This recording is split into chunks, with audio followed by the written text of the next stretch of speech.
Today, we'll be looking at sticker paper options for creating stickers with your cutting machines. Hey guys, and welcome to Awesome SVGs. My name is Omar. First of all, I have to say this video took forever to make. I kept recording and adding things and taking things out, but it's finally here, and I hope you can find some good information on sticker papers and put it to good use. I started designing stickers for Oak Tree Stamps back when it was running. Now it's a closed company. I decided lots of sticker sheets. Most of them were hand painted, scanned, cropped, and turned into sticker sheets. And now that Oak Tree Stamps is closed, I was thinking about opening an Etsy shop where you can download these sticker sheets that are no longer available at the Oak Tree Stamps site. So I'll be sure to put the link to the Etsy shop that I'll be opening on the description below so you can visit. Anyways, back to the paper. There are lots of options and kinds of paper out there, but I will focus on two categories: white and clear sticker paper, all of them for inkjet printer. Now keep in mind that I live outside of the US and the papers I've reviewed are the ones I could get my hands on at a reasonable, well, sometimes not so reasonable price. Also, all of the papers I reviewed are 8.5 by 11 inches sheets of paper. There will be a chart at my blog www.awesomesvgs.com where you can check out all the features of the papers that we'll be talking about.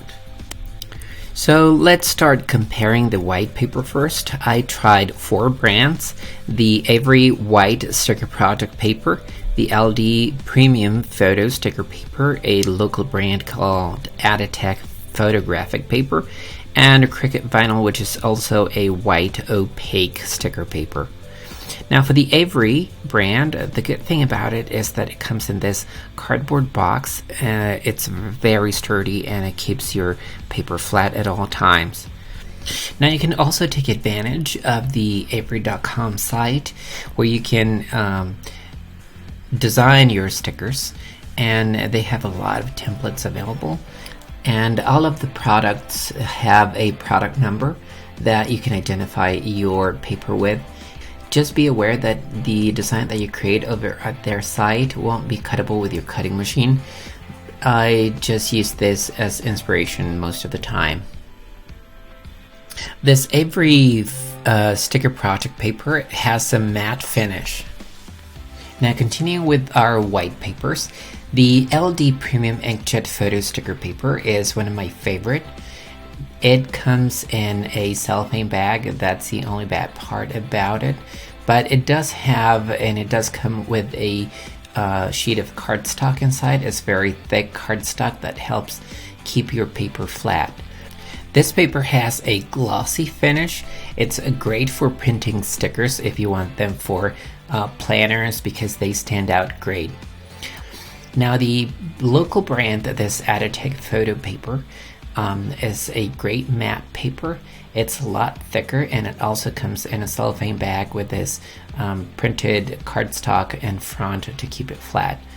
I like to put my paper when it comes in a small amount of sheets in this plastic and envelopes to keep them stored on a folder. Now the Cricut Vinyl, the printable vinyl, is also a white kind of paper. It's more of a plastic than a paper, and it also comes in a cellophane bag with this cardstock that keeps it flat. Make sure to check the package content and decide which paper to buy based on the cost per sheet. You might be surprised with the results. Not always the cheapest package is the one that is the most convenient.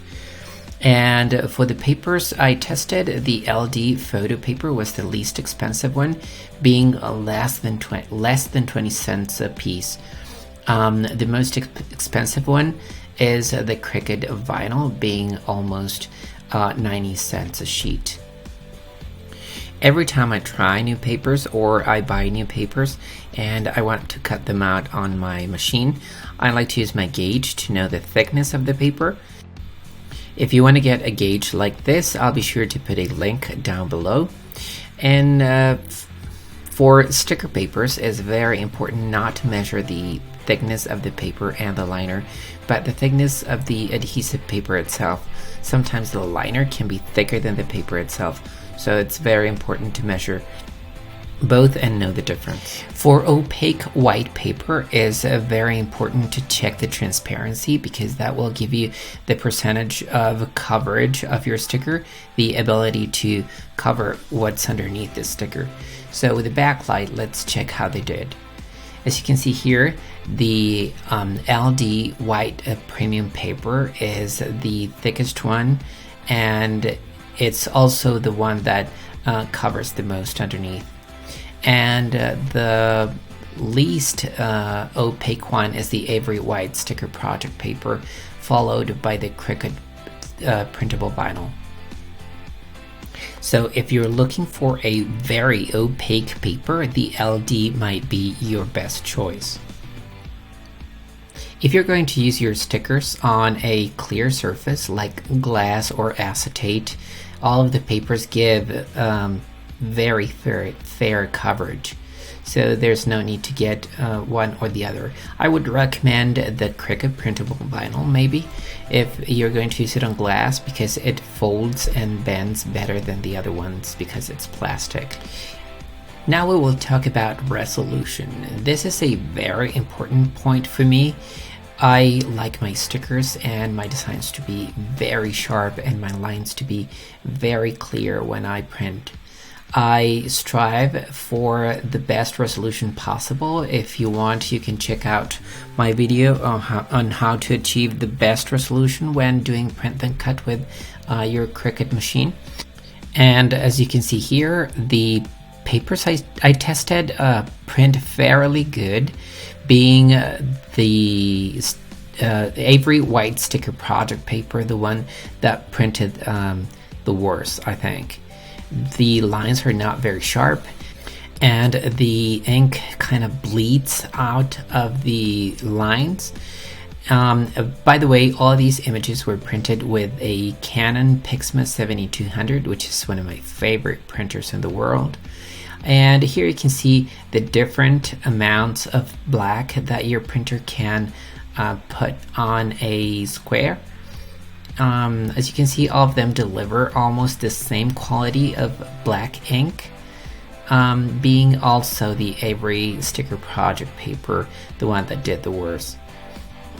If you look up close, you can see kind of the granules on the printing, so it's not very smooth.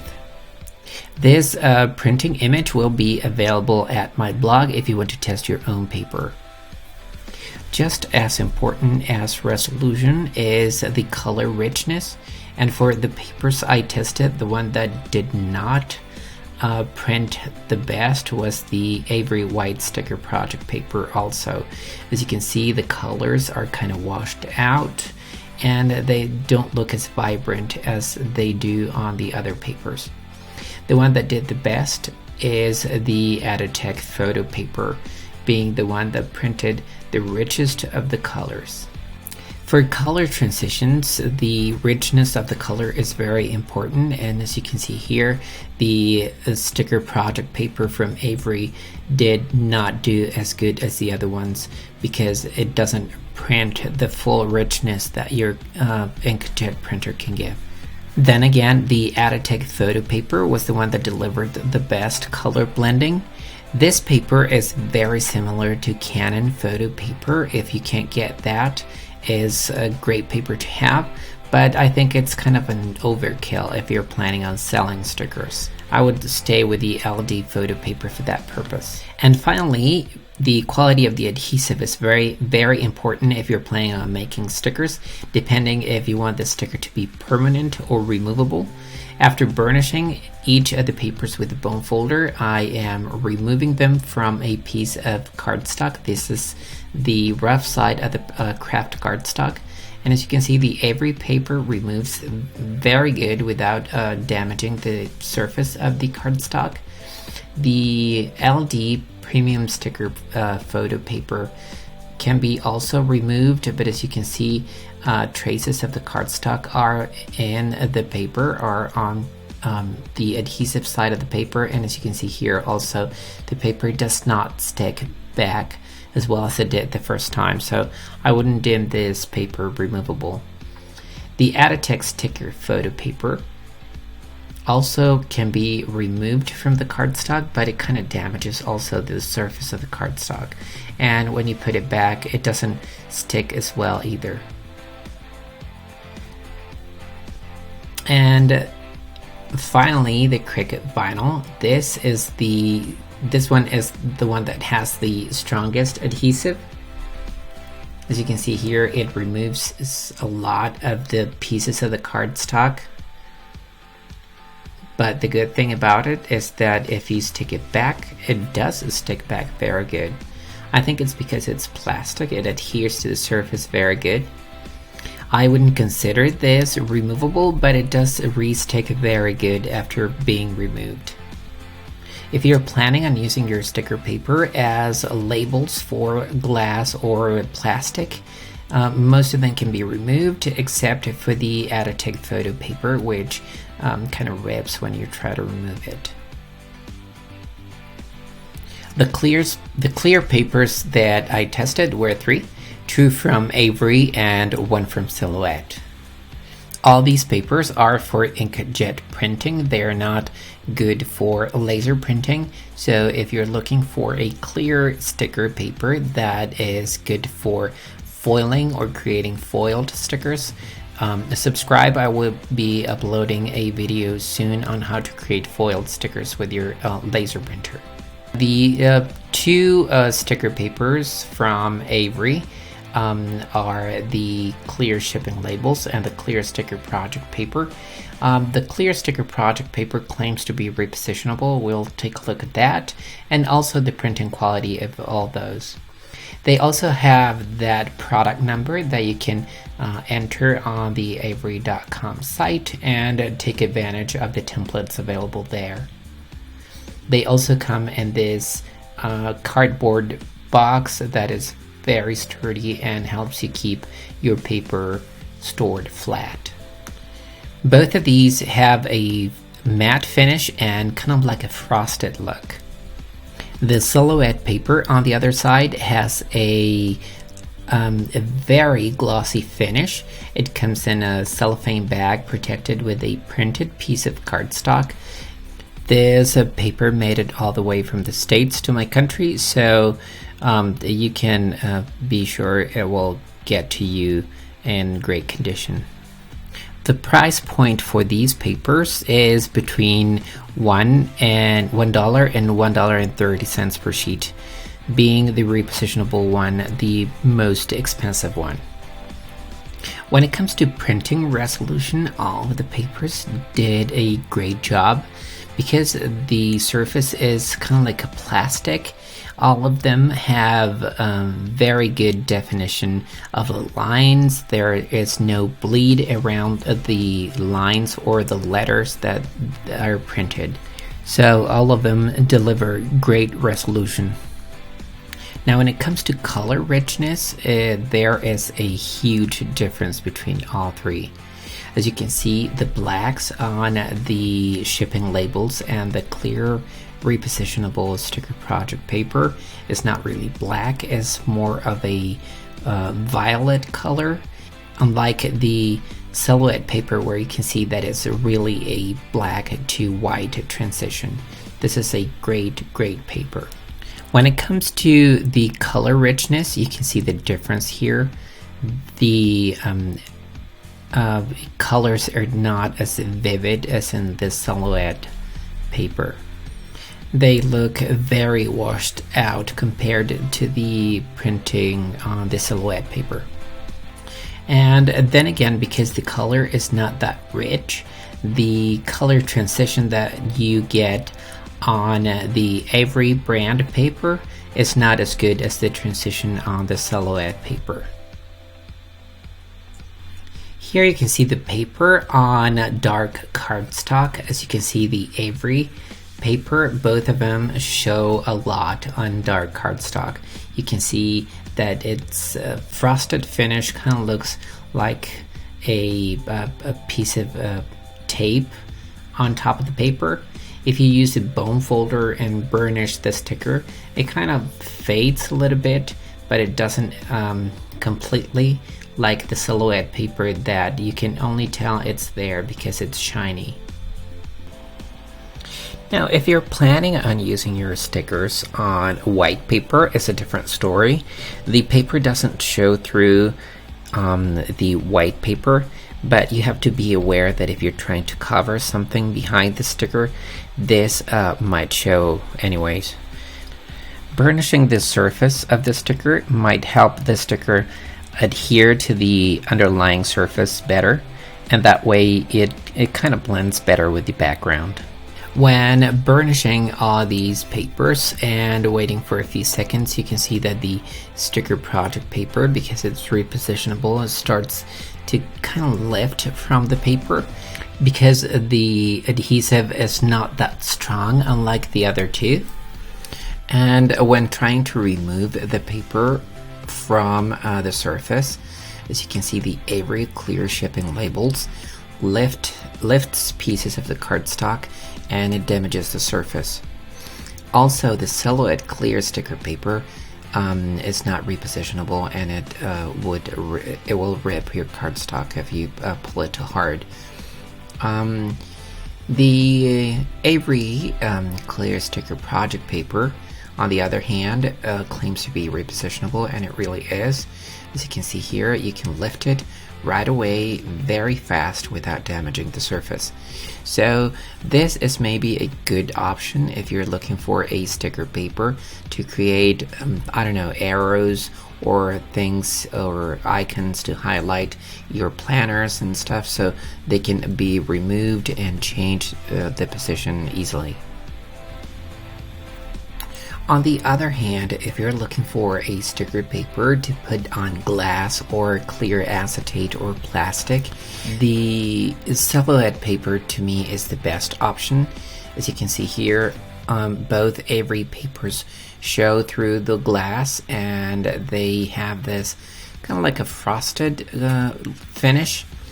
Now, if you're looking for a label maybe that simulates frosted glass, this is a great option also. Maybe you're looking for a label to seem or look like an engraved monogram on the glass, so maybe those are good options for you. All three of them are easily removed and easily repositioned on the surface, so you won't have any trouble removing them and then resticking them on a different position. One last thing, and this is very important if you're planning on selling your stickers, make sure the liner on the back, the paper that covers the adhesive on the back, is not slit like the one on the Avery brand. All of the Avery papers have a slit in the back.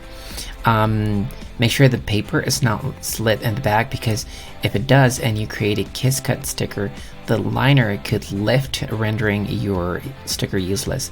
So make sure it's a continuous liner. So there you have it, my review on sticker papers. I hope you find this information useful and you get inspired to create your own stickers.